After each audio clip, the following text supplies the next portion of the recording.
கர்த்தருடைய நாமம் மகிமைப்படுவதாக. இந்த நாட்களிலும் தேசத்தின் சூழ்நிலைகள் எல்லாம் பார்க்கும்போது ரொம்ப கடினமான ஒரு சூழ்நிலைக்கு நேராக கடந்து போய் கொண்டிருக்கிறோம். அல்லேலூயா. ஆனால் தேவனுடைய பிள்ளைகளை கர்த்தர் கைவிடாத தேவனாக இருக்கிறார். ஆமென். வேதம் நமக்கு சொல்லுகிறது பாருங்கள். ரோமர்கள் நிருபத்தில் 8வது அதிகாரத்தில் பார்க்கும் போது கர்த்தருடைய வேதம் நமக்கு ஒரு தைரியமாக வார்த்தையை நமக்கு கொடுக்கிறது. அதாவது வாசிக்கும் போது அவருடைய 8வது அதிகாரம் 28ஆம் வசனத்தை வாசிக்கும். அவருடைய தீர்மானத்தின்படி அடைக்கப்பட்டவர்களாக தேவனிடத்தில் அன்பு கூறுகிறவர்களுக்கு சகலமும் நன்மைக்கு ஏதுவாக நடக்கிறது என்று அறிந்திருக்கிறோம். ஆமென். அல்லேலூயா. கர்த்தருடைய வார்த்தை இந்த நாட்களில் நமக்கு சொல்வது என்னவென்றால், ஆமென், அருமையான பாயிண்ட் இருக்கிறது. அன்றி அம்மாவுடைய தீர்மானத்தின்படி அழைக்கப்பட்டவர்களால் புரிந்து கொள்ளுங்கள். அது 2 காரியம். ஒன்று அழைக்கப்பட்டவர்கள், 2வது அழைத்தவர் மேல் என்னது அன்பு கூறும். கவனி பேசுகிறோம். அதை வாசிப்போம். அன்றியும் தீர்மானத்தின்படி அழைக்கப்பட்டவர்களாய் தேவனிடத்தில் அன்பு கூறுவர்களுக்கு சகலமும் நன்மைக்கு ஏதுவாய். முக்கியமாய் நம்ம பார்க்க வேண்டியது, தேவன் நம்மை அழைத்திருக்கிறார். ஆமென். இடத்துல சொல்லப்பட்டிருக்கிறது, அழைக்கப்பட்டவர்களாய் தேவனிடத்தில் என்ன செய்கிறவர்கள் அன்பு கூறுவார்கள். ஆமென். அழைத்த தேவனிடத்தில் தேவனுடைய பிள்ளைகள் அன்பு கூற வேண்டும் என்று கர்த்தர் வேதம் சொல்லுகிறது. நம்ம அன்பு கூறுவது என்றால் என்ன? வார்த்தைகளுக்கு நாம் கீழ்ப்படிவது, அவரை ஆராதிப்பது, பரிசுத்தத்தை காத்துக் கொள்வது, தெய்வ பயத்தோடு வாழ்வது, அவருடைய சத்தியத்தில் நாம் நிலைத்திருப்பது, இவைகள் எல்லாம் அவருடைய அன்பு கூறுவது. தேவன் நம்மை அழைத்திருக்கிறார், தெரிந்து கொண்டிருக்கிறார். ஆமென். நாம் தேவனிடத்தில் நாம் அன்பு கூறுகிறோம் என்றால் யோவான்ல சொல்லப்பட்டிருக்கிறது. அல்லேலூயா. அவரிடத்தில் அன்பு கூறுகிறவர்கள் அவருடைய கற்பனைகளை நினைச்சவர்கள் கை கொள்வார்கள் என்று சொல்லப்பட்டிருக்கிறது. அல்லேலூயா. நினைக்கிறேன். அவரிடத்தில் அன்பு கூறுகிறவர்கள் அவரிடத்தில் நினைச்சவர்கள் அவருடைய கற்பனைகளை கை கொள்வார்கள் என்று சொல்லப்பட்டிருக்கிறது. ஆமென். அதை எடுப்போமாக. யோவான்ல அதனுடைய 14வது அதிகாரம் 23ஆம் வசனத்தை வாசிப்போமாக. இயேசு அவனுக்கு பிரதியுத்தரமாக, ஒருவன் என்னில் அன்பாய் இருந்தால் அவன் என் வசனத்தை கை கொள்வான். ஆமென். புரிந்து கொள்ள வேண்டும். அங்க வாசித்தோம். அன்றியும் அவருடைய தீர்மானத்தின்படி அழைக்கப்பட்டவர்களாய் தேவனிடத்தில் அன்பு கூறுகிறவர்களுக்கு சகலமும் என்னவா நன்மைக்கு ஏதுவாய். ஆமென். அல்லேலூயா. தேவன் நம்மை அழைத்திருக்கிறார். ஆமென். நம்மை அவர் தெரிந்து கொண்டிருக்கிறார். ஆமென். அல்லேலூயா. நம்மை அபிஷேகித்திருக்கிறார். அவருடைய பிள்ளைகளை நம்மை வாழ்வதற்காக நம்ம வைத்திருக்கிறார். ஆமென். வேதம் சொல்லுகிறது. அங்கு நாம் 14வது அதிகாரம் யோவான் 14:23ஆம் வசனம். பிரதியுத்தரமாக, ஒருவன் என்னில் அன்பாய் இருந்தால் அவன் வசனத்தை என்ன செய்வான்? கை கொள்வான். ஆமென். அல்லேலூயா. தேவன் நம்மை அழைத்த தேவன். ஆமென். அழைத்த தேவனிடத்தில் நாம் என்ன செய்வது? அன்பு கூறுவது. ஆமென். அன்பு கூறுவதற்கு சகலம் எப்படி மாறுகிறது? நன்மைக்கு ஏதுவாக மாறுகிறது. அப்ப அந்த அன்பு கூறுவது என்றால் அவருடைய வசனத்தை என்ன செய்வது? கை கொள்வது. தேவன் நமக்கு சொல்லுகிற ஆலோசனைகள், அறிவுரைகள், சத்தியங்கள், எச்சரிப்புகள், அவைகளை ஒரு தேவனுடைய பிள்ளை என்ன செய்ய வேண்டும்? கை கொள்ள வேண்டும். அதற்கு கீழ்ப்படிய வேண்டும். அப்ப நாம் தேவனிடத்தில் அன்பு கூறுவது உண்மையா இருந்தால், உண்மையா இல்லையா என்பதை எதன் மூலம் நாம் அறிய முடியும்? நீங்கள் உங்களுடைய வாழ்க்கை வெளிப்படுத்து.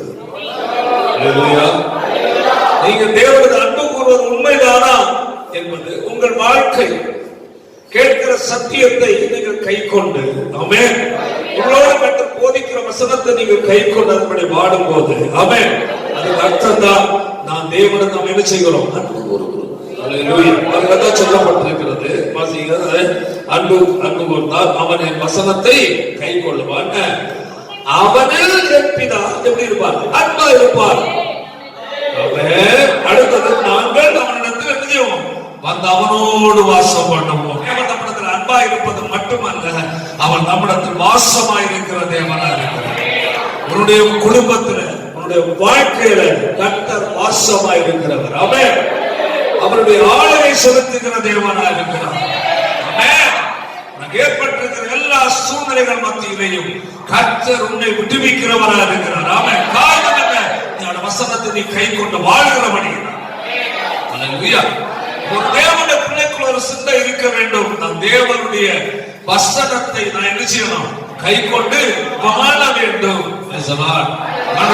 சொல்லுகிறது, நீங்கள் என்னிலும் என் வார்த்தைகள் உங்களிடம் நிலைத்திருந்தால் நீங்கள் கேட்கும் வாசிக்க வசனத்தை, நீங்கள் என்னிலும் என் வார்த்தைகள் உங்களிடம் நிலைத்திருந்தால் நீங்கள் கேட்டுக் கொள்வது எதுவும் செய்யப்படும்.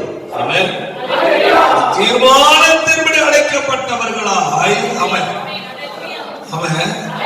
தேவனிடத்தில் என்ன செய்தவர்கள், அன்பு கூறுவர்களுக்கு சகலமும் நன்மைக்கு ஏதுவாய்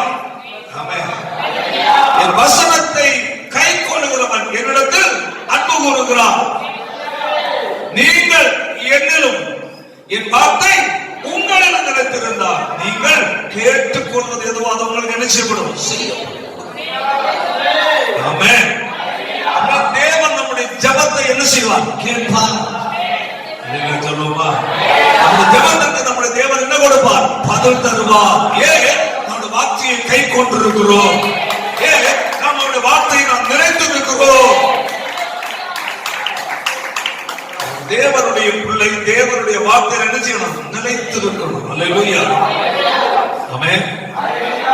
வேதத்தில் சொல்லப்பட்டிருக்கு, வசனத்தை என்ன செய்கிறவர்கள மட்டுமல்ல, கேட்கிறவர்கள மட்டுமல்ல, அதன்படி செய்கிறவர்களுமாயும் இருக்கிறார். நீங்கள் உங்களை வஞ்சிய வாசி வசனத்தை,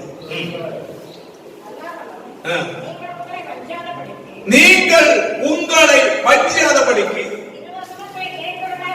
நல்ல உணர்ந்து கொள்ளுங்கள். அல்லேலூயா.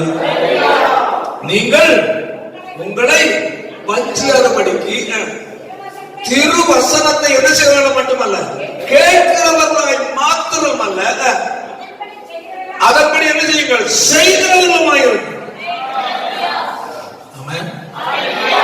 நம்ம தாராளமா வசனத்தை நம்ம என்ன செய்கிறோம், கேட்கிறோம். அல்லேலூயா. எத்தனை வசனத்துக்கு நாம் கீழ்ப்படுகிறோம் தான் முக்கியம். ஆண்டு சொல்லுகிறார், நீ வஞ்சிக்கப்படக்கூடாது. அல்லேலூயா. நீங்கள் ஆதலால் நீங்கள் உங்களை நீங்கள் என்ன செய்யணும், வஞ்சிக்காத.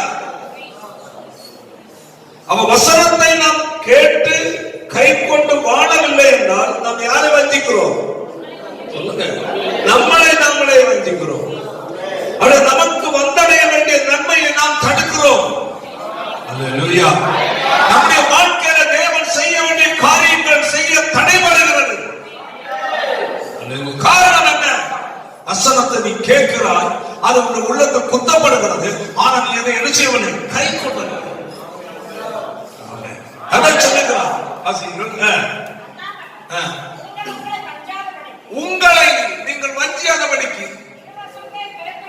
திரு வசனத்தை என்ன கேட்கிறவர்களாய் மாத்திரமல்ல, அதன்படி செய்கிறவர்களாய் நீங்கள்.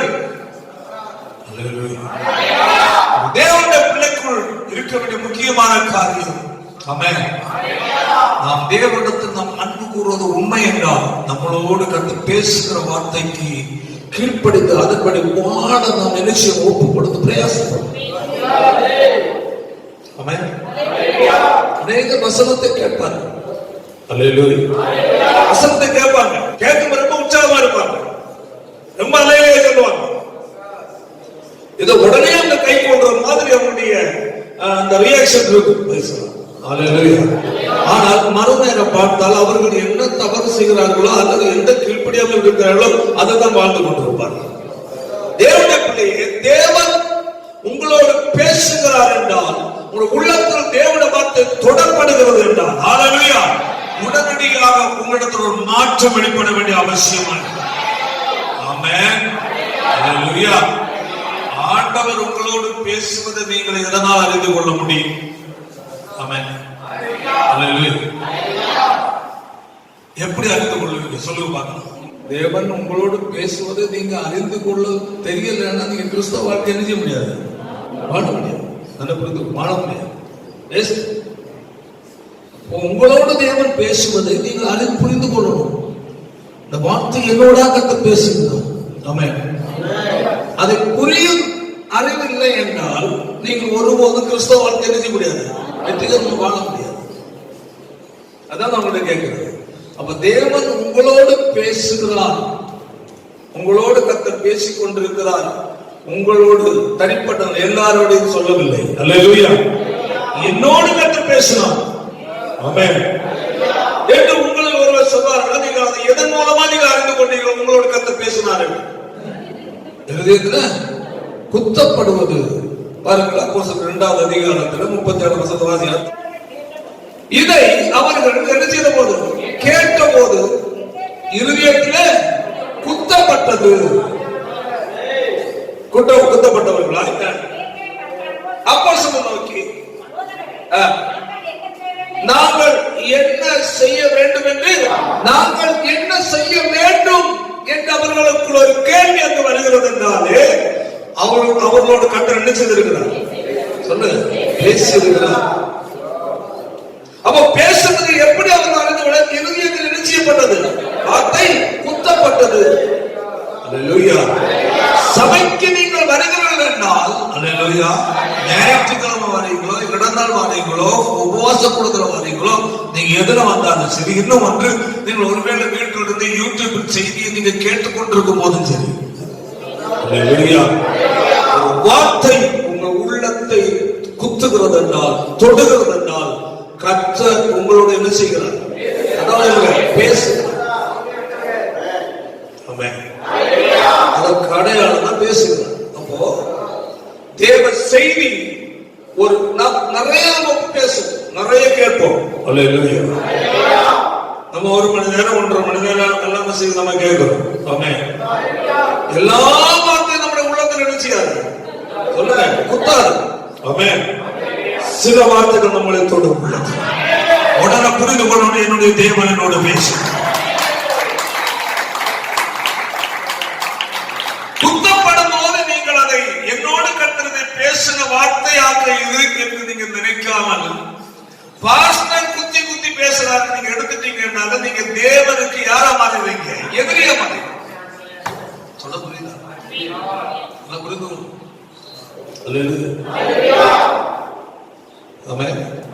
நீங்க எப்படி இருக்கிறீங்க என்பது எனக்கு உங்களோட பர்சனல் லைஃப் எனக்கு தெரியாது.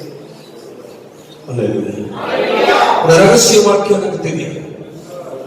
நீங்கள் உங்களுடைய ஊர்ல, குடும்பத்துல அல்லது பழகிற இடங்கள், வேறு சில இடங்கள், நீங்க போற இடத்துல நீங்க யாரோட எப்படி பழகுறீங்க எனக்கு தெரியாது. ஆனா நீங்க எங்க சென்றால் உங்களை கண்காணிக்கிற ஒருவர் உண்டு. அவர் யாரு? தேவன் உங்களை என்ன செய்கிறார்? கவனிக்கிறார். ஊழியக்காரன் கவனிக்க மாட்டான். அல்லேலூயா. பெத்த அம்மை அப்பனும் கவனிக்க மாட்டான். கூட இருக்கிற விசுவாசம் கவனிக்க மாட்டான். அல்லேலூயா. எங்கு சென்றால் உன்னை கண்காணிக்கிற தேவன். ஒரு தேவனுடைய பிள்ளைக்கு ஒரு உணர்வு இருக்க வேண்டும். நான் தேவனுக்கு முன்பதாக நான் என்ன செய்யப்படவில்லை, மறைந்திருக்கவில்லை. ஆமாம்.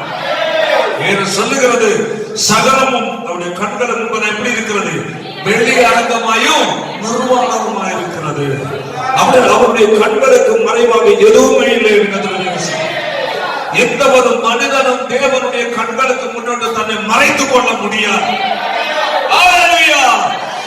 இருதயத்தின் எண்ணங்களை அறிகிற தேவனாக இருக்கிறார். உன் சிந்தனைகளை அவர் தூரத்திலிருந்து அறிகிறார். ஒருவேளை தேவனுடைய சபைக்குரிய வந்திருக்கும் போது ஆமென், கர்த்தருடைய ஆவியானவர் ஒரு சிந்தனை அறிந்து அவர் பேசுவார். நீங்கள் நேற்று செய்த காரியத்தை ஒருவேளை செய்யாமல் இருக்கலாம். நேற்றைக்கு முந்தின நாட்கள் நேர்மையா வாழ்ந்திருக்கலாம். அவர்கள் தவறு நடந்திருக்காது, குறைகள் இருந்திருக்காது. ஆனால் தேவ சபையில் நீ வந்திருக்கும் போது ஒரு சிந்தனை அவர் அறிகிறார். கர்த்தருடைய செய்தி மூலமாய் உன்னுடைய நினைவுகளையே அவர் சுட்டி காட்டுவார். ஆவியானவர் நம்மை முற்றிலும் அடைகிறார். அவர் நமக்கு தொடுக்கிறார். நம்மளுடைய பார்க்கலாம். 1ஆம் நூற்றாண்டுல அவர் பேதுரு பிரசங்கிக்கும் போது இதை அவர்கள் கேட்டபோது இருதயத்தில் என்ன செய்யப்பட்டது? குத்தப்பட்டது. தேவன் ஒரு தேவனுடைய பிள்ளையோடு பேசுகிறார் என்றால் கர்த்தருடைய வசனத்தை பிரசங்கிக்கும் போது, அந்த வேத வசனத்தை படிக்கும் போது அந்த வசனம் உள்ளத்தை என்ன செய்யும்?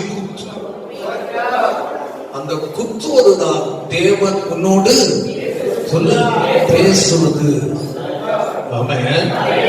அது எந்த காரணத்தினாலும் நம்ம என்ன செய்யக்கூடாது? மாற்றி புரியக்கூடாது. இன்றைய கிறிஸ்தவர்கள் என்றுள்ள அநேகர் தேவ செய்தி உள்ளத்தை குத்திவிட்டால் அவர் உடனே இருக்கிற எண்ணம் என்னவென்றால், பாஸ்டர் எங்களை என்ன செய்கிறார்கள்? தாக்குகிறார். யாரை குத்தும் வசனம்? யாரிடத்திலாகிலும் என்ன இருந்தால் குறை இருந்தால், உனக்குள் சிந்தனையில் குறை இருந்தாலும் அவருக்கு தெரியும். உன் பேச்சில் குறை இருந்தாலும் அவருக்கு தெரியும். ஆமென். உனக்குள் குறை இருந்தால் தேவ செய்து உன் உள்ளத்தை என்ன செய்யும்? உடனடியாக நீ பாஸ்டர் எங்களை குத்துக்கிறான்னு சொல்லிவிட்டாலே யாரை எதிராக பேசுற? தேவனுக்கு எதிராக பேசுற. இருதயத்தில் குத்தப்படுவதற்கு நோக்கமே நீ என்ன செய்யணும்? திருந்தி வாழணும். அதான் நம்ம வாசிக்கும் பேதுரு வாசிப்போம். உங்களை பஞ்சியாதபடிக்கு கேட்கிறவர்கள் மாத்திரம் அல்ல, அதபடி என்ன செய்கிறவர்களாயிருங்கள். தேவனுடைய ஆவியானவர் தேவனுடைய பிள்ளையாக உங்களுடைய வாழ்க்கை புரிந்து கொள்ள வேண்டும். தேவ சபைக்கு நீங்கள் வருகிறீர்கள் என்றால் தேவனுடைய சத்தத்தை கேட்க நீங்கள் கடந்து வருகிறீர்கள். உங்கள் வாழ்க்கையில எல்லா காரியத்திற்கும் பதிலை தேவன் கொடுக்கிற இடம் தேவ சபை. தேவனுடைய வார்த்தையின் மூலமாய் நம்மை அவர் என்ன செய்கிறார்? அவருக்கு ஏற்றவர்களாய் கர்த்தர் நம்மை என்ன செய்கிறார்? மாற்றார். ஏற்றவர்களாக அவருக்கு நம்மிடத்தில் இருக்கிற ஒழுங்கினமான சிந்தைகள், ஒழுங்கினமான நடக்கைகள், ஒழுங்கினமான செயல்களை அவன் கர்த்தர் வெறுக்கிறவர்கள். ஹல்லேலூயா. நீ சபைக்கு வரும்போது சத்தியத்தின் மூலமாக உன்னோடு இடைபடுகிறார்.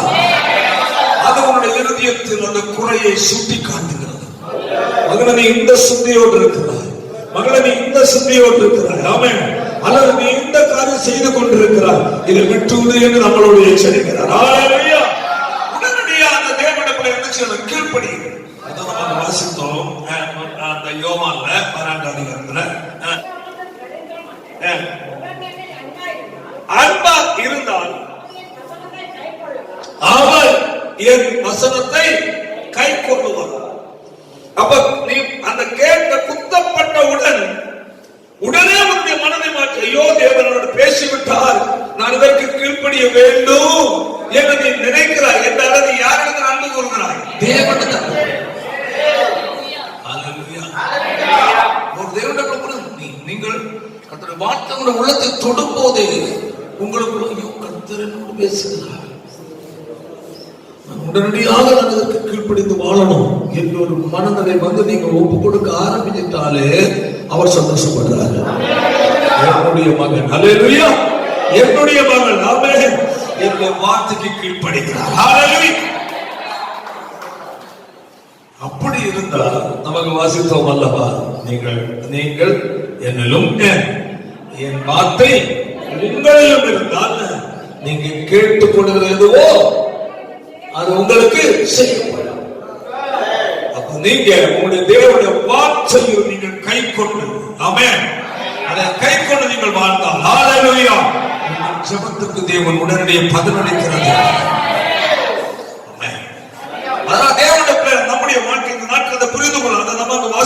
மனதாகியும் அவருடைய தீர்மானத்தில் அழைக்கப்பட்டவர்களாக தேவனிடத்தில் அன்பு கூறுகிறவர்களுக்கு சகலமும் நன்மைக்கு எதுவாய். அல்லேலூயா. சொந்தமாச்சு. உங்கள் வாழ்க்கையில் எது நடக்கிறதோ அதை கர்த்தர் நன்மைக்காகவே அவர் செய்கிறார் என்பதை மறந்து விடக்கூடாது. அல்லேலூயா. உங்க வாழ்க்கையில் நினைக்கலாம், அதை பார்க்கும் போது உங்களுக்கு கஷ்டமா தெரியலாம். ஐயோ, இது இப்படி நடக்கிறது, ஏன் இப்படி நடந்தது, ஏன் இப்படி வந்தது என்று நினைக்கலாம். தேவன் அதை உங்களுக்கு நன்மையா மாற்ற அவர் வல்லமை உள்ள தேவன். ஹல்லேலூயா. ஹல்லேலூயா. ஹல்லேலூயா. அதான் சொல்லப்பட்டிருக்கிறது. ஆமென். வாசிப்போம். பிரசங்கி புஸ்தகத்துல 3வது அதிகாரம் 14 வசனத்தை வாசிக்கும் போது வாசிப்போமாக. தேவன் செய்வது எதுவோ என்றைக்கு என்ன செய்யும்? நிலைக்கும். ஆமென். நீ செய்வது தற்காலிகம், தேவன் செய்வது உனக்கு நிரந்தரமானதாக. உன் தனிப்பட்ட வாழ்க்கை மட்டுமல்ல, உன் பிள்ளைகளுடைய லைஃப்ல, அவருடைய எதிர்காலங்கள் ஆமென், தேவன் செய்வது நன்மையாய் மாறும், நிரந்தரமாய். தேவன் செய்வது எதுவோ அது என்றைக்கு என்ன செய்யும்? உனக்கு தருகிற நன்மை. ஆமென். ஆமென். உனக்கு தருகிற ஆசீர்வாதங்கள். அல்லேலூயா. உலகத்தில் எந்த வல்லமையால் அதை எடுக்க முடியாது. அதை கொடுத்தது மனிதன் அல்ல, தேவன் உனக்கு கொடுத்தது. அந்த ஆண்டு சொன்னார், இதோ நான் உங்களுக்கு என்ன வைத்து போகிறேன்? சமாதானத்தை. ஆமென். இதோ நான் உங்களுக்கு சமாதானத்தை வைத்து போகிறேன், என்னுடைய சமாதானத்தை உங்களுக்கு தருகிறேன். உலகம் கொடுக்கிற பிரகாரம் உங்களுக்கு நான் என்ன செய்வதில்லை, கொண்டு போகிறேன். ஏனென்றால் உலகம் கொடுப்பது தற்காலிகம். ஒரு மனுஷன் மூலமாக பெறுவது தற்காலிகம். தேவனால் கிடைப்பது நிரந்தரமானது. எந்த நன்மையும் எந்த ஆசீர்வாதமும் சரி, அல்லேலூயா, தேவனால் அடைய நீ ஆயத்தப்பட. ஆண்டவரே, நீ எனக்கு செய்யும். ஆமென். உம்மால் உண்டாகிற நன்மை எனக்கு உண்டாகட்டும். உம்மால் உண்டாகிற ஆசீர்வாதம் என் குடும்பத்தில் உண்டாகட்டும், என் பிள்ளைகளை வாழ்க்கையில் உண்டாகட்டும் என்று சொல்லி நீ தேவனுக்கு நீ முறையிட வேண்டாம். அல்லேலூயா. அது நிரந்தரமானதாக கைகளை கட்டி கத்தரை மகிமைப்படுத்தும். அல்லேலூயா. அது வாசிப்பது வசனத்தை தேவன்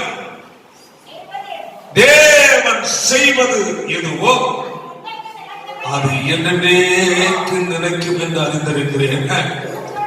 அதனோடு ஒன்றையும் கூட்டமும் கூடாது, அதிலிருந்து ஒன்றும் குறைக்கவும் கூடாது. ஆமென்.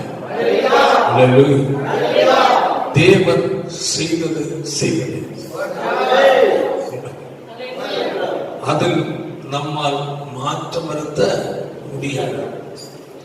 அதை மாற்றி அமைத்தாலே அது ஒழுங்கா இருக்காது. தேவன் மனுஷனை சிசித்தார், எவ்வளவு அழகா சிசித்தார்.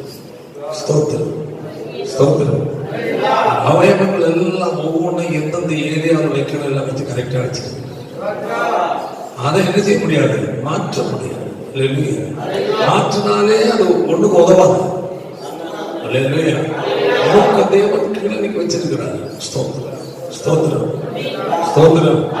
கரெக்டா போல்ஸ் கிடக்கு. கிளனி இருக்க மேல இருக்க மூக்கு சொல்லுங்க, கிளனிக்கு. ஆமென். எவ்வளவு பெரிய மலையில போனாலும் ஒரு சொட்டு தண்ணி எங்க ஏறாது, மூக்குள்ள.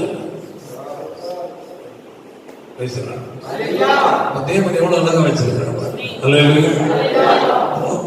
அவர் அழகா மூக்க வச்சிருக்காரு. எவ்வளவு மழை பெய்யாது மனுஷன் மட்டுமல்ல, மிருகங்களும் அப்படிதான். நம்முடைய தேவன் ஒரு சிருஷ்டித்தார் என்றால் அது எப்படிதான் இருக்கும், சரியா. ஆமென். அதை என்ன வருத்த முடியாது, திருத்த வருத்த முடியாது. தேவன் ஒரு மனுஷனுடைய அந்த அரேஞ்ச்மெண்ட். இங்க முன்னாடி இருக்கிற கண்ணும் சரி, மூக்கும் சரி, வாயும் சரி,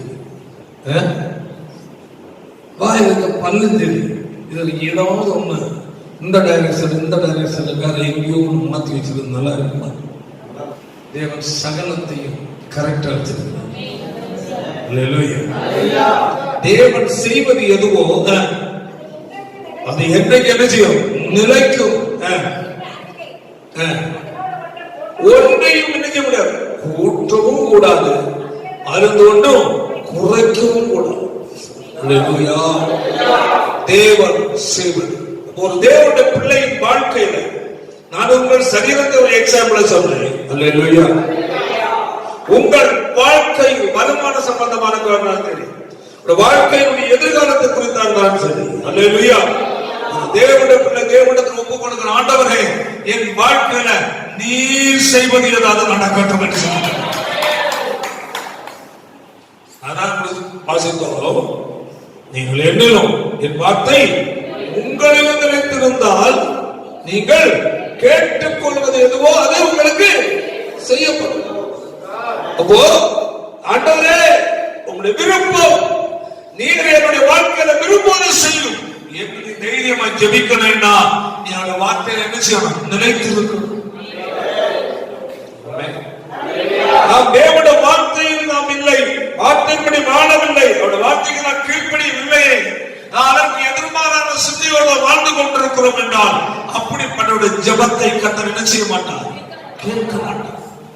வேதம் அழகா சொல்லுது, பாவிகளுக்கு தேவன் பாவிகளுக்கு தேவன் செவி கொடுப்பதில்லை என்று அறிந்திருக்கிறோம். ஒருவன் வசனம் பாவிகளுக்கு தேவன் செவி கொடுப்பதில்லை என்பதை அறிந்திருக்கிறோம். ஒருவன் தேவ பக்தி உள்ளவனாய் இருந்தும் அவனுக்கு சித்தமானதை செய்தால் அவனுக்கு செவி கொடுக்கும். அதை புரிந்து கொள்ளணும். பாவியார் தேவனுடைய வார்த்தையை கீழ்ப்படியாமல் துணிகரமாய் வாழ்கிறவன் பாவி. ஏதேனில் ஏற்பட்ட முதல் பாவமே அவருடைய கட்டளை என்ன செய்தது? மீறினது பாவமாக. கட்டளை மீறினது பாவம். கீழ்ப்படியாமை, தேவன் சொன்னதுக்கு கீழ்ப்படியாமல் வேறு ஒருவன் சொன்னதுக்கு கீழ்ப்படிந்தான், அது பாவமாய் மாறினது. தேவனுடைய பிள்ளை தேவனுடைய பிள்ளையோட தேவன் எச்சரிக்கிறார், பேசுகிறார் என்றால் ஆமென்.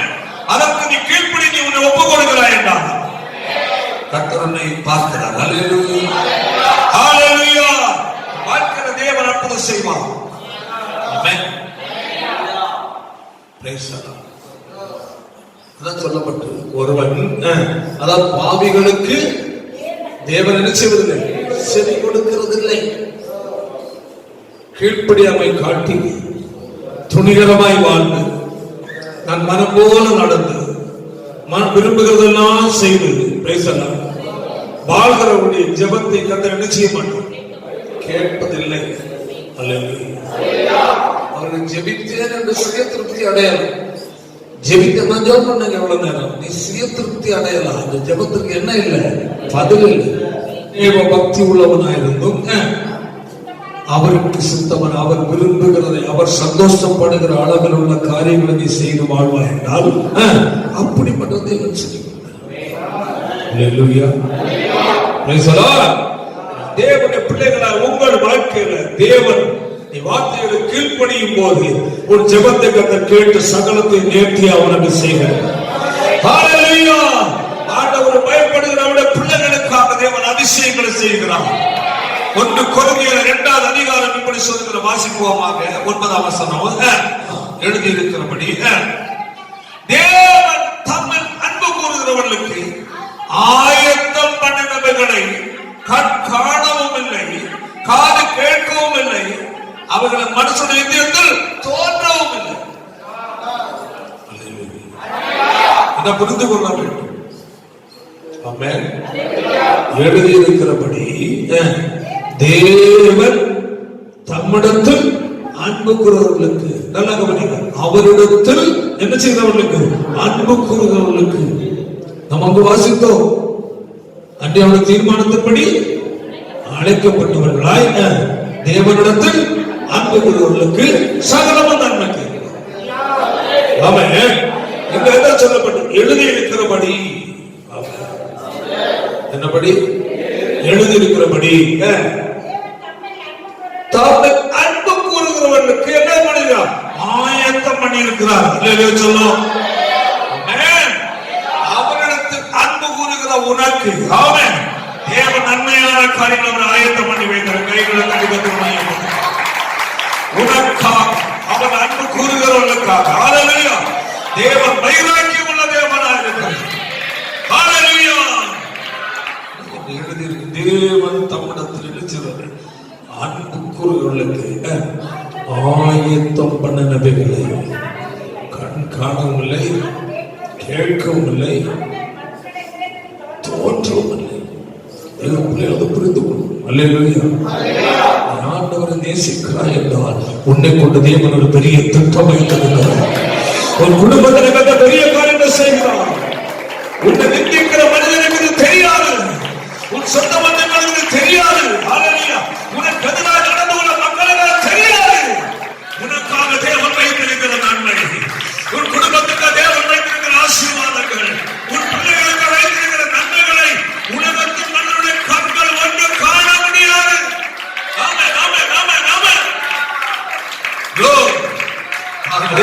புரிந்து கொள்ளணும். ஆமென். உனக்காக, உன் வாழ்க்கைக்காக, உன் பிள்ளைகளுடைய குடும்பத்திற்காக தேவன் நன்மையான காரியங்களை செய்ய வேண்டும் என்றால் அதை ஒருவேளை பப்ளிக் பண்ண மாட்டேன், தேவன் மற்றவர்கள் செய்ய மாட்டேன், தெரியப்படுத்த மாட்டேன். அதனால சொல்லுகிறேன், எழுதியிருக்கிறபடி தேவன் தம்மில் அன்பு கூறுகிறவர்களுக்கு என்னதான் ஆயத்தம் பண்ணுவீர்கள். நீ அவரிடத்தில் நீ உண்மையாய் அன்பு கூறுவாய் என்றால் தேவன் பேசலாம். எழுதி இருக்கிறபடி நீ தேவனிடத்தில் நீ அன்பு கூறுவது உண்மை என்றால் ஹல்லேலூயா, அவன் உனக்காக அவன் ஆயத்தம் பண்ணி வைத்திருக்கிறார். நீ உன்னை நீயே சோதித்து பார். நீ தேவனிடத்தில் அன்பு கூறுவது உண்மைதானா? தேவனிடத்தில் அன்பு கூறுகிறவன் அவருடைய கற்பனையை கை கொள்ளுகிறான். உங்களுக்குள் ஒரு பதில் கிடைக்கும். நான் தேவனிடத்தில் அன்பு கூறுகிறேனா? ஆமென். ஹல்லேலூயா. அப்ப பதில் கிடைக்கும். நீ கேட்கிற வசனத்தை நீ கை கொள்ளுகிறாயா? நான் தேவனோடு பேசும் இருதயத்தில் குத்தப்படும் போது நான் கை கொள்ளுகிறேனா? கை கொள்ளுகிறேன் என்றால் ஹல்லேலூயா, ஆமென். எனக்காக தேவன் நன்மையானதை ஆயத்தப்படுத்தி வைக்கிறார். எனக்காக தேவன் ஆயத்தப்படுத்துவதை அவன் எந்த அளவையும் தடுக்க முடியாது. தேவனால் உண்டாகிற நன்மைகளையும் ஆசீர்வாதங்களையும் நீங்கள் அடைய வேண்டும் என்றால் ஹல்லேலூயா, தேவனிடத்தில் நீங்க என்ன செய்து கற்றுக்கொள்ளணும்? அன்பு பாராட்ட கற்றுக்கொள்ளணும். ஒரு வார்த்தையை கீழ்ப்படியை கற்றுக்கொள்ளணும். ஒரு எச்சரிப்புக்கு உடனடியாக உங்களை ஒப்புக் கொடுக்கணும். ஆமென். ஹல்லேலூயா. கீழ்ப்படிகிறதை பார்த்துக்கிற தேவன் என் மகன் என்னிடத்தில் அன்பாக இருக்கிறார். கர்த்தர் சீமோனை பார்த்து கேட்டார். ஆமென். ஹல்லேலூயா. யோனாவின் குமாரனாகிய சீமோனே, நீ என்னிடத்தில் என்னமா இருக்கிறாயா? அன்பா இருக்கிறாயா? யோவான் கடைசி அதிகாரத்தை வாசிப்பான வசனத்தை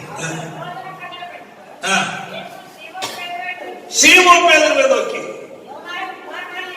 யோனாவின் குமாரனாகிய சீமோனே, இவர்களிலும் அதிகமான என்னிடத்தில் அன்பா இருக்கிறார். தேவன் எதிர்பார்க்கிறார். இவர்களிலும் அதிகமாக ஏன் அதை கேட்டார்? இயேசு பாடுபட்டதை சந்திப்பதற்கு முன்னதாக ஹல்லேலூயா, இயேசு சொன்னார், தேவன் குமாரனாகிய என்னை அவன் பாவியுடைய கையில ஒப்பு கொடுப்பார். அவர்களை பிடித்து பேசினார். அவர் சிலுவையில் அறைந்து கொலை செய்வார்கள். ஆனாலும் மூன்றாவது உயிரோடு கூட வருவேன் சொன்னார். ஹல்லேலூயா. உடனே இயேசு தனியாக அழைச்சிட்டு போனார். இது உங்களுக்கு நடக்க கூட நான் ஒத்துக்கிட மாட்டேன் அப்படின்னு அவரை கடிந்து கொண்டார். ஹல்லேலூயா. இயேசு எனக்கு பின்னாக போ சாத்தானை நான் கடிந்து கொண்டேன். அதன் பிறகு நான் பார்க்கும் போது ஹல்லேலூயா, மேய்ப்பனை வெட்டுவேன், ஆடுகளால் என்ன செய்யப்படும்? சிதறடிக்கப்படும். இந்த ராத்திரி நீங்கள் எல்லாரும் எங்க நீங்கள் என்ன செய்வீங்க? இடர்கள் அடைவீங்க, எல்லாம் சிதறி போவீங்க, என்னை விட்டு நீங்க ஓடி போவீங்க. அதனால பேதர் சொல்றான், என்ன சொல்றான்? ஆண்டவரே,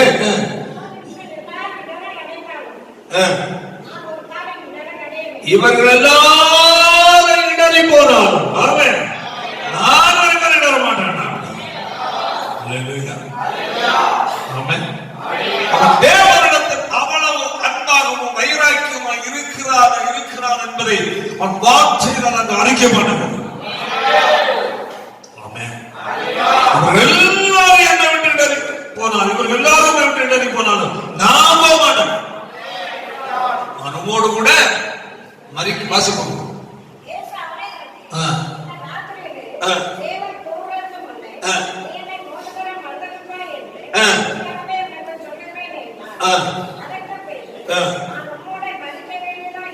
நான் உம்மோடு மறிக்க வேண்டியதா இருந்தாலும் உண்மை எழுதிய மாட்டேன், மறுதளிக்க மாட்டேன். தீர்மானம் வைராக்கியம். தேவன் அவன் சொன்ன வைராக்கியமான வார்த்தையை அவர் மனசுல வச்சிருக்கிறார். மறித்தடக்கப்பட்டு உயிரோடு எழுந்த பிறகு பேதுரு தேடி போறார். யோனாவின் குமாரனாகிய சீமோனே, இவர்களிலும் அதிகமாக எழுந்து எப்படி இருக்கிறாயா? எப்ப சொன்னாரு? முதல்ல எப்ப சொன்னா? இயேசு பாடுபட்டதை அனுபவிக்கிறதுக்கு முன்ன சொன்னதுக்கு பதில் சொன்ன அன்னைக்கு. இவங்க ஏன்னா இவங்க எல்லாரும் போனா நான் போக மாட்டேன் அப்படின்னா, இவர்கள் எல்லாரும் பார்க்கறவங்களுக்கு எப்படி இருக்கிறாங்க? அன்பா இருக்கிறாங்க. ஆனா இயேசு பிடிச்சிட்டு போன இவன் மறந்துட்டான். எனக்கு இவன் தெரியவே தெரியாத சத்தியம் பண்ணிட்டான். ஆனா அவன் இயேசுவிடத்தில் சொன்ன அந்த வார்த்தை இயேசு மறக்கவில்லை. ஆமென். அந்தவன் எடுத்த தீர்மானம். ஆமென். இயேசுவிடத்தில் அன்பா இருக்கிறதா வெளிப்படுத்தினானே, அந்த வார்த்தையை கர்த்தர் மறக்கவே இல்லை. ஹல்லேலூயா. கடைசியில போய் நிற்கிறான் அவரை சந்திக்க. யோனா அவன் குமாரனாகிய சீமோனே, இவர்கள் அதிகமாக இழந்து நீ எப்படி இருக்கிறாய்? அன்னை நீ சொன்னல, அதை நீ மறந்து எங்கெங்கயோ போயிட்ட. ஆனா நான் மறக்கல. அந்த அன்பை நான் உன்னிடத்தில் இப்ப நான் தேடுகிறேன். அந்த அன்பை நான் உன்னிடத்தில் இப்பொழுது தேடுகிறேன். அன்பா இருக்கிறாயே சொல்லு. அந்த அப்படி சொன்னாயே, உன்னை பார்த்து அந்த ரகசியம் சொல்லுங்க. ரட்சிக்கப்பட்ட நாட்கள், ஞானசாரத்த நாட்கள், ஆண்டவரை பற்றி கொண்ட துணக்க நாட்களில் கண்ணீரோடு அழுது கொண்டு சொன்னாய் அல்லவா? ஆண்டவரே, நீர்தான் எனக்கு ஜீவன், எனக்கு எல்லாம் நீர்தான் ஆண்டவர். எந்த சூழ்நிலை நான் விட்டு விட மாட்டேன், எப்படி எந்த சூழ்நிலையை நான் துக்கப்படுத்த மாட்டேன் என்று அன்றதே தீர்மானம் பண்ணி வாழ்க்கையில பல சூழ்நிலை மத்தியில் ஆண்டவரை துக்கப்படுத்த நேரங்கள், அவர் முறுமுறுத்த நேரங்கள், அவர் விட்டு விலகிற நேரங்கள், அவரோடு பண்ணிக்கொண்ட தீர்மானம் உடன்படிக்கை நிறைவேற்றாத நேரங்கள், அவர் வேதனைப்படுத்த நேரங்கள் அநேகம் வாழ்க்கையில் கடந்து வந்தது. அதை இன்றும் அவர் உன்னை வந்து கேட்கிறார். பேதுருவை பார்த்து கேட்டது போல இன்றைக்கு கேட்கிறார். அல்லேலூயா. என்று சொன்னாயே பேதுருவே, ஆமென். இன்று நீ எவ்வளவு அதிகமாக என்னை நேசிக்கிறாய் என்று கேட்டார். என்ன பதில் சொன்னா? வாசிக்கோ. ஆம் ஆண்டவரே. அவர் என்ன கேட்டாரு? அன்பா இருக்கிறார். அவன் என்ன பதில் சொல்றான்?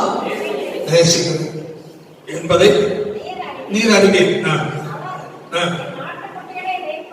ஆட்டுக்குட்டியை மேய்ப்பாய் என்றால் எல்லாம் சொல்லியாச்சு. அடுத்து திரும்பவும் கேட்கிறார். இரண்டாவது நோக்கி என்னிடத்தில் அன்பா இருக்கு. இரண்டாவது கேட்கிறார். அவன் பதில்ல இயேசு திருப்தி இல்லை. ஒன்று. இரண்டாவது, அவனுடைய குற்றத்தை அவனே உணர வேண்டும். அவன் அழகா திருப்பி கேட்கிறார்.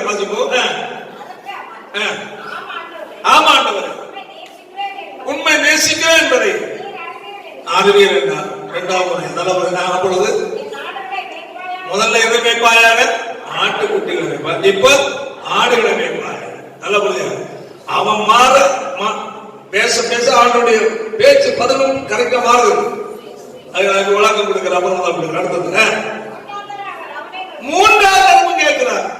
அப்போ ஏன் இரண்டாவது மூன்றாவது ஏன் கேட்டார் என்றால், அல்லேலூயா, அவனுடைய உண்மையான மனதிலேயே அவனை புரிந்து கொள்ள வேண்டும். அதற்காக சீமோனே என்னை நேசிக்க அவருடைய லைனுக்கு வராரு. அன்பா இருக்கிறான்னு கேட்டாரு, நேசிக்கிறேன் பதில் சொன்னான். இரண்டாவது நேசிக்கிறேன் என்பது அறிவியல் சொன்னா. மூன்றாவது, நீ என்ன உண்மையாக நேசிக்கிறியா? உடனே அவன் என்ன சொன்னான்? மூன்றாவது தன்னை கேட்டபடியால் வேதம் துக்கப்பட்டு, ஆண்டவரே நீர் எல்லாம் அறிந்திருக்கிறீர்கள் என்பது அறிவித்தார். ஆள ஆரம்பித்த கைகளை தட்டி கத்தர் மையம். ஆண்டவரே, நான் ஒரு நாள் உம்மிடத்தில் தீர்மானம் எடுத்தேன். ஆண்டவரே, அந்த தீர்மானத்தை விட்டு மனிதனாகி போய்விட்டேன். உண்மையாகவே அன்பாக இருக்கிற இல்லை என்பதை நீர் கண்டுகொண்டீர் ஆண்டவர் என்று கழுகிறார். எதிர்பார்க்கிற உண்மையான அன்பு என்னிடத்துல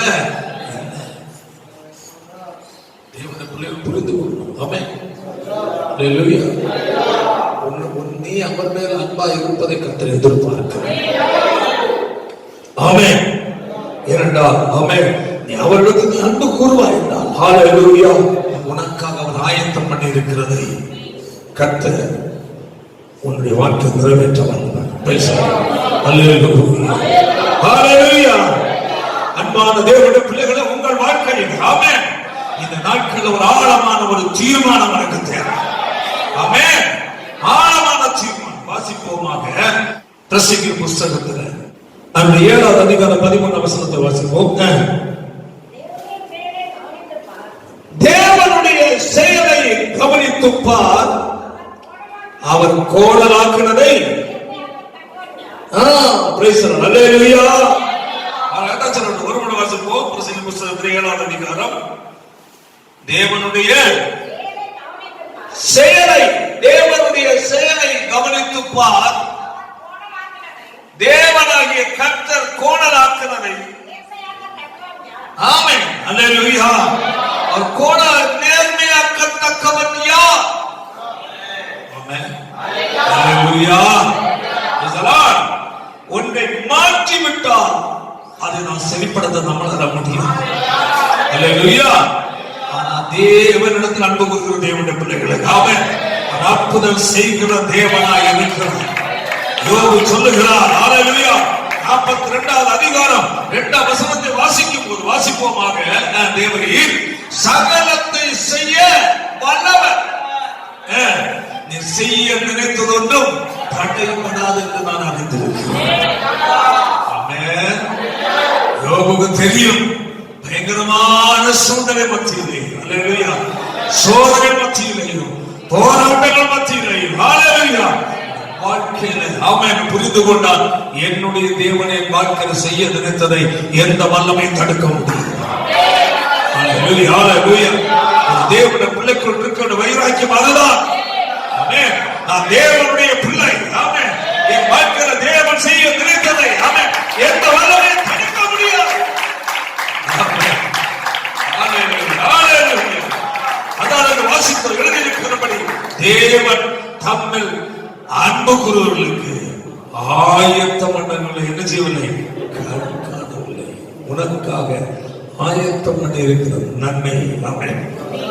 வாழ்க்கையில் தேவன் செய்ய வல்லமை உள்ள தேவனாக காரணம் எரேமியா தீர்க்கதரிசி புத்தகம் 32வது அதிகாரம் 19ஆம் வசனத்தை வாசிக்கும் போது வாசிப்போமாக.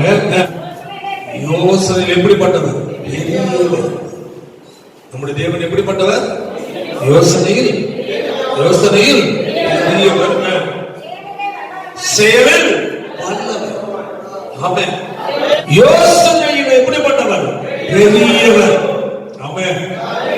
அவருடைய யோசனைக்கு ஈடான யோசனை உலகத்துல எதுவுமே இல்லை. அல்லேலூயா. அடுத்தது செயலிலே வல்லவர்.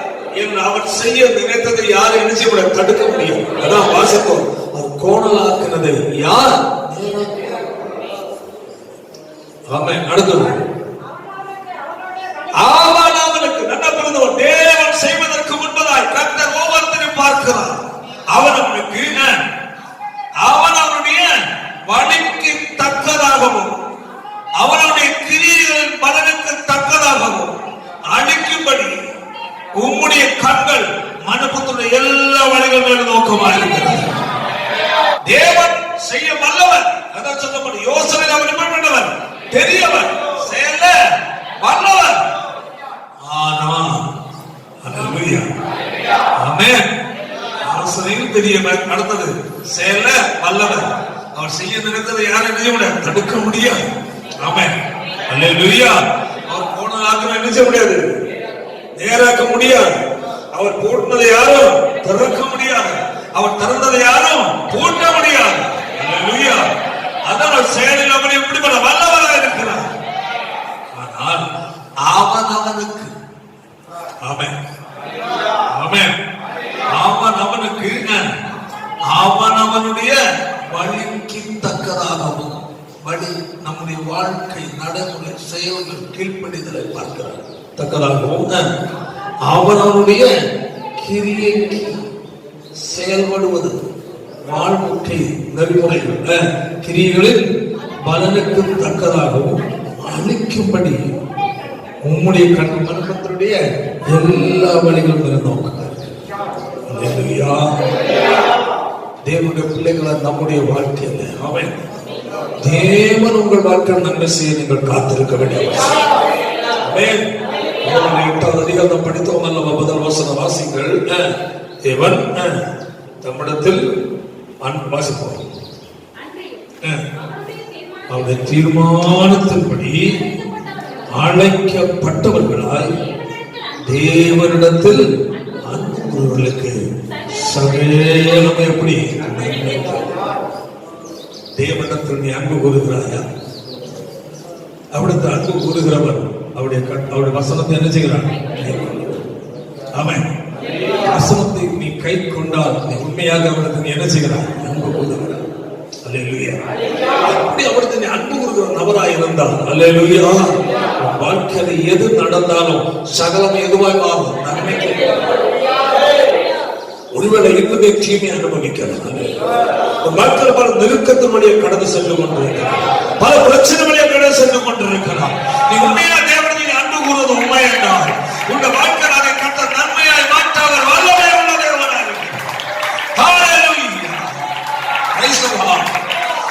தீமையை அல்ல கர்த்தர் வாழ்க்கையில் நன்மையாய் மாற்றும். ஆமென். சகலமும் நன்மைக்கு எதுவாய் நடக்கிறது என்று ஒருவேளை உங்கள் வாழ்க்கையில பல பிரச்சனை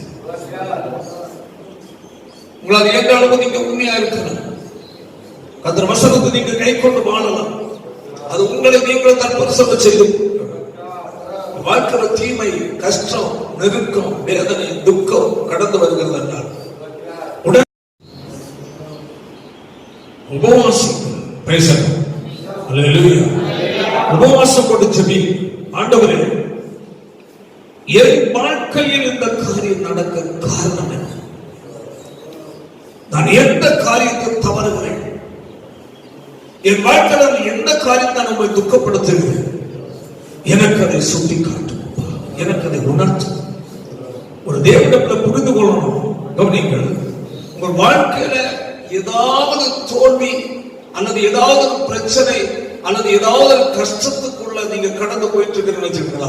சபைக்கு வரீங்க, ஜெபிக்கலாம், முடிந்த அளவு உண்மையா இருக்க முயற்சிக்கலாம். உங்கள் பார்வை நீங்க சரியாக வாழ்வதாக நீங்க நினைத்துக் கொள்ளலாம். அந்த சூழ்நிலை மத்தியில், பிரச்சனை மத்தியில உடனே நீங்க அங்கேயும் ஓடாத, மனுஷனை தேடி ஓடாம அறை வீட்டுக்குள்ள உங்க வீட்டுக்கு தனியா வழங்கப்படி உபவாசம். ஆண்டவரே, இந்த சமூகத்தில் ஏன் இப்படி ஒரு தோல்வி வருகிறது? ஏன் இந்த பிரச்சனை? என்னால் புரிந்து கொள்ள முடியவில்லை. என் செயலில் ஏதோ தவறு இருக்கிறது. நான் எங்கேயோ நான் துக்கப்படுத்துகிறேன். எனக்கு அதை உணர்த்தும், எனக்கு அதை காட்டும். எனக்கு தெய்வ சமூகத்தில் ஒப்பு கொடுத்து ஜெபம் பண்ணி பாருங்க. கட்டாயம் கர்த்தர் கர்த்தருடைய ஆவியானவர் உங்களோடு பேசுவார். மக்களை, இந்த சூழ்நிலை, இந்த காரியத்தை நீ தவறி இருக்க அல்லது இதில் நீ எனது உண்மையாக இல்லை, இதன்படி நீ எனக்கு முதல் கீழ்ப்படியவில்லை, இது நீ என்ன துக்கப்படுத்தி விட்டாய், தேவனை அந்த காரியத்தை உடனடியே நமக்கு காட்டுவார். பிரச்சனை கஷ்டம் வரும்போது மீண்டும் மீண்டும் பிரச்சனையை நம்ம செய்யக்கூடாது. ஒவ்வொரு தோல்வி வந்துட்டு மீண்டும் மீண்டும் அதிலே நடந்த தோல்விக்கு மேல தோல்வியை நம்ம மாட்டிடக்கூடாது. பிரச்சனை வருதுன்னா உடனடியாக நம்ம அதுக்கு ஒரு பதில் என்ன, அதுக்கு ஒரு விடுதலைக்கு வழி என்ன, ஆண்டு மனுஷனுக்கு போகாதுங்க. நீங்க மனுஷனுக்கு போக போக உங்க மனுஷன் ஒரு புதிய சிக்கல் ஒன்று விட்டுரும். அநேக வாழ்க்கையில பிரச்சனைகள், கஷ்டங்கள், போராட்டம் வரும்போது உடனே ஓடுவது யாரு? மனுஷனை. ஒரு நண்பர்களா இருக்கலாம், அல்லது பணக்காரனா இருக்கலாம், அல்லது வேற யாராவது இருக்கலாம், தங்களால் பெரிய ஆட்களா இருக்கலாம், தங்களுக்கு ஏதாவது நல்லது செய்கிறவங்களா இருக்கலாம், ஓடி போவாங்க. ஓடி போனோம்னா அவருக்கு ஏதாவது ஒரு ஆலோசனை தான் மனுஷனுடைய ஆலோசனை. நம்ம அங்க வாசித்தோம், யோசனையில் எப்படிப்பட்டவன் செயலில் ஒரு அதிசயமானவர். அடுத்தது ஆலோசனை கர்த்தர். நம்ம ஆலோசனை யாருக்கிட்ட போறோம்? மனுஷன்கிட்ட போனா அது நமக்கு சிக்கல்ல கொண்டு வரும், கண்ணீர் கொண்டு வரும். எந்த சூழ்நிலை தேவனத்துக்கு போகும், தனியா அவன் அறைவிட்டு முழங்கால் படிவிடு. ஆமென். ஆண்டவரோடு பேசு. ஆண்டவரை, என்னுடைய வாழ்க்கையில் இந்த தோல்வி வந்திருக்கிறது, என்னுடைய வாழ்க்கையில் இந்த துக்கம் வந்து பிரச்சனை வந்திருக்கிறது, அல்லது என்னுடைய பிள்ளைகளுடைய வாழ்க்கையில் இப்படிப்பட்ட தீமையான வேதனையான காரியம் வந்திருக்கிறது, என்ன என்பது எனக்கு தெரியவில்லை, தயவு செய்து எதனால் வந்தது என்பதை எனக்கு காட்டு, எனக்கு சொல்லும் என்று சொல்லி ஹல்லேலூயா தேவனது முழங்கால் படிவிட்டார். ஹல்லேலூயா. கட்டாயம் கர்த்தர் உங்களுக்கு அதை வெளிப்படுத்துவார், காட்டுவார். நீ விசுவாசித்தால் தேவனுடைய மகிமையை காணும். ஹல்லேலூயா. ஆமென். விசுவாசம் நம்ம நிறைவேற்றும். நீங்க விசுவாசத்தால் யார் சமத்தில் ஜெபி, உனக்கு ஜெபத்துக்குரிய பதிலை கர்த்தர் உனக்கு நேரே கொடுப்பார். ஜெபித்துக் கொண்டு நீ வரும்போது அன்றைய தேவ செய்தி மூலமாக தன்னோடு பேசுவார். வேதத்தை வாசிக்கும்போது பேசுவார், வசனத்து மூலமாக பேசுவார். பெரிய பிரச்சனை இந்த மாதிரி பிரச்சனை, அதுக்கான ஜெபம் பண்ணிடுங்க. அது வேற விஷயம். ஆனா பிரச்சனையை அனுபவிக்கிறது நான் அல்ல, யாரு? நீங்க. அந்த பிரச்சனைதான் உண்டாகிற தாக்கமும் அந்த வியாபாரமும் நான் அனுபவிக்கல. யாரும் அனுபவிக்கிறீங்க? நீங்க தான். அந்நாளுக்கு குழந்தை இல்லை, பெரியவங்களும் பயங்கரமா நிந்திக்கப்படலாம். ஏலி எங்க இருக்கிறாரு? சொல்லு. ஆலயத்தில் இருக்கிறார். ஏலிக்கு அந்த வழி தெரியுமா? கிண்டலுக்கு ஏறி கூத்தல பேசுற யாரு? அண்ணா. பாதிக்கப்படுறது யாரு? அண்ணா. வீட்டுல இருக்கவே முடியல, ஒரே அந்த வேதனை. எங்க ஓடுறான்? ஆலயத்துக்கு ஓடுறான். இது ஏலிக்கு தெரியுமா? அங்க போயிருந்து தன்னுடைய துக்கத்தை கண்ணீரோட அழுத கொட்டுறான். ஏலி இப்படியே பார்க்கலாம், குடிச்சிட்டு வந்துருப்பானோ.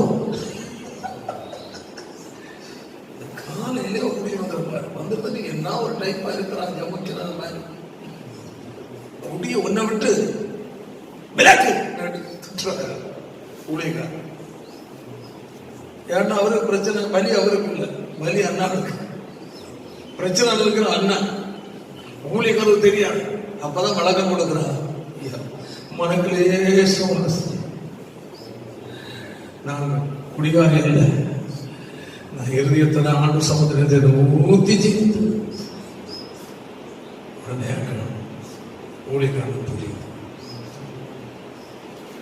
ஆனா நிந்த யாருன்னா ஊழியத்துக்கு சொல்ல புரிஞ்சு முடியாது. சரி, அவன் தன்னை ரெடி பண்ணிட்டு சரி உன் வேண்டுதலை கத்தர் கேட்டான், சமாதானத்தோட அவ்வளவு சொல்ல முடியும். அளந்தது யாரு? அண்ணா. திட்டு பரியாசமா நிந்தையில் அனுபவிச்சது யாரு? யார் அல்ல, கர்த்தர் கொடுத்தார், அது வேற விஷயம், செய்தார். அல்லேலூயா. அதுபோல நிந்தை அனுபவிக்கிற நீங்கள், நெருக்கப்படும் நீங்கள், வேதனை அனுபவிக்கிற நீங்க, உங்க வேதனையோடு உள்ள ஜெபத்துக்கு நான் கர்த்தர் பதில்.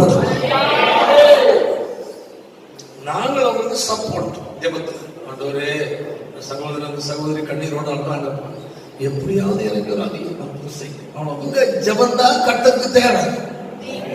அல்லேலூயா. நீங்க விடுகிற கண்ணீர் தான் தேவனுக்கு தேவை. ஆமென். நீங்க தான் கஷ்டத்தை அனுபவிக்கிறோம், நீங்க தான் நெருக்கப்படுறீங்க. நாங்க ஒரு சகாயம், அவ்வளவுதான். எவ்வளவுதான் நாங்க உருக்கமா ஜெபிக்கிறது போல காட்டிக் கொண்டாலும் வேதனை உங்களுடையது. நாங்க உருக்கமா ஜெபம் பண்றோம், அவ்வளவுதான். கர்த்தருடைய பிள்ளைகள் தேவையில்லாம அங்கங்கே காணிக்காரு, வீணா எனக்கா ஜெபம் பண்ணுங்க, ஜெபம் பண்ணுங்க, ஜெபம் பண்ணுங்க லெட்டர் போட்டு போட்டு வீணா வாங்கல மாட்டாங்க. அரை வீட்டுக்குள்ள முத்தி போடு, கண்ணீரோட ஜெபம் பண்ணுங்க. முக்கியமான காரணம் ஊழியக்காரன் தெரியப்படுத்து. பேசுறாங்க ஜெபிக்கிறதுக்குரிய நல்ல விஷயம் அவங்கள்ட்ட 4 வாரம் சொல்லு, ஜெபம் பண்ண கர்த்தர் செய்வார். அல்லேலூயா. உங்களுக்கு வர வேண்டிய நன்மை எந்த வல்லமைகளும் தடுக்க முடியாது. கர்த்தர் செய்ய வேண்டியது சரியான நேரத்தில் சரியா செய்வார். அதான் சொல்லப்பட்டிருக்கிறது. அல்லேலூயா. தேவன் அதனதன் காலத்தில் சகலத்தை நேர்த்தியாய் வாசிப்பார். அவர் சகலத்தை அதனதன் காலத்தில் நேர்த்தியாக செய்திருக்கிறது. ஆமென். அல்லேலூயா. கர்த்தர் சரியா செய்திருக்கிறார். நீ கர்த்தருக்கு நீ கீழ்ப்படிந்து வாழும்போது, ஆமென், கர்த்தர் வசனத்தை கைக்கொண்டு வாழும்போது, ஆமென், ஏற்ற நேரம் ஒரு வாழ்க்கையில் கர்த்தரது செய்ய வல்லவராக இருக்கிறார். Hallelujah. Praise the Lord. Amen. வேதத்தில் வாசித்தது போல அல்லேலூயா. தமிழத்தில் அன்புகிறவர்களுக்கு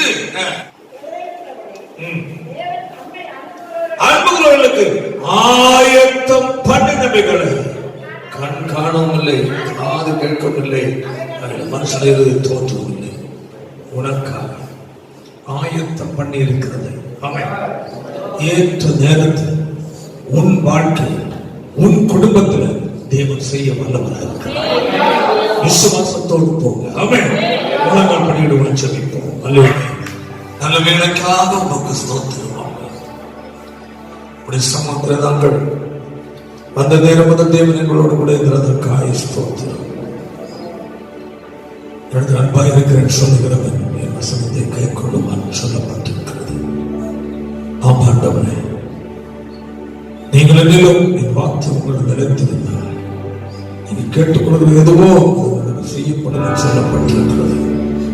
வேத வசனத்தின்படி நாங்கள் பார்க்கும்போது